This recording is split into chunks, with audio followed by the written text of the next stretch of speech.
Hi everybody, it's Corbin, and yep, today is another Yaoi review, and today I am going to go ahead and talk about another Yaoi Press Manga.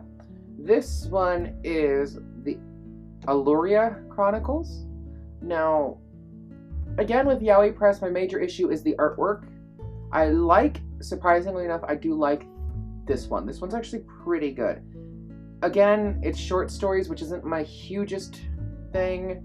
I'm not a huge fan of them, and nor do I overly care about them. This one contains 2 short stories and then 1 preview story. Okay, I'm going to read the back for you, and then we're going to go ahead and we're going to talk about my real thoughts behind everything. So the first story is called the Aluria Chronicles. Okay, so Jin had a hard life. Is falsely accused of murder and gets sacrificed to a demon as punishment.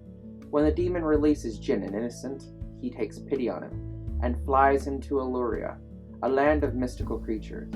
Jin unfortunately falls in one of the most cruelest kind, a vampire named Cacao. He seduces Jin, then horribly betrays him. And then things weren't bad enough. Cacao casts a spell on Jin. Looks like Cacao, and Cacao looks like Jin. This is very bad for Jin, considering Cacao is a wanted criminal. Jin goes on a mission to find Cacao to get the spell reversed. He runs into Cacao's sexy vampire boyfriend, Recoil, who mistakes Jin for Cacao. Now Jin must pretend to be an evil vampire to trick Recoil into leading him to the real Cacao. Of course, when you're pretending to be someone's lover, there are certain duties involved. By this experimental artist of spirit marked. Also in this book, there's more magical mayhem as 2 bitter enemies fall under a spell to make them fall in love with each other. The bonus story, Scent of Moonflower. So, like the first story literally says, I want to call him more of an Indian boy. Jin, he's in a harem, and he's one of the boys there to service guests and diplomats and those sort of people, and we find that while they are forcing their way onto him, he pushes one of them off. The guy lands on a dagger, he's accused of murder, and he is put to shame and ruin. Now, he's sacrificed to this demon. The demon realizes he's innocent, takes him to Aluria, it's an interesting concept. I liked the whole thing overall. It's very, very good. This one, surprisingly enough, is drawn well enough.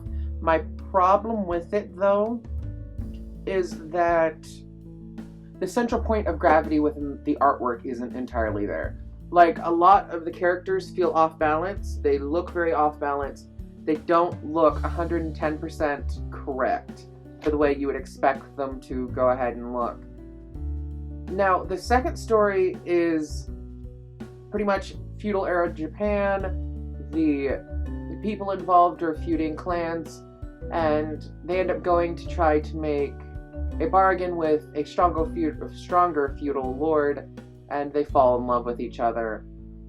Overall, both stories share the same kind of war-type fighting, our love will never be accepted, and they're good. They're pretty good. I like them. I think you'd like them. I paid $7.50 for it. It says it retails for $13. The truth is, I probably wouldn't want to pay more than $5. This is definitely 3 out of 5 stars. The story kind of carries it along, but again, the story's not the best. It's a little confusing, and it leaves you wanting more information, more backstory, more well-rounded conversation to happen, so you actually have a deeper connection. But overall, it's good. The art style is a lot better than the previous Yaoi Press. I mean, let's see if it'll be in focus for you at all, and I doubt it will. But that's kind of the best I can do for you at the moment. It's not 100% something I would say you have to get, but if you're looking for an easy enough read, if you like short stories, short romances, this is kind of maybe something you'd be interested in picking up.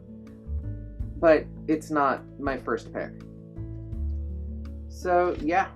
Oh, it also has a sneak preview bonus story at the very end, which actually looks like an interesting thing. It's called Winter Demon Volume 3. It's advertising Volume 3 of the Winter Demon series. I haven't read it, but the artwork's really pretty. And if you are into the kind of fantasy fawn play, you probably want to look into that. The preview's pretty good, and it ends on a highly seductive, suggestive note at the very end of the preview. So, yeah, if that's something you're interested in, I would recommend that, but, well, that's just based on the preview. I haven't actually read it.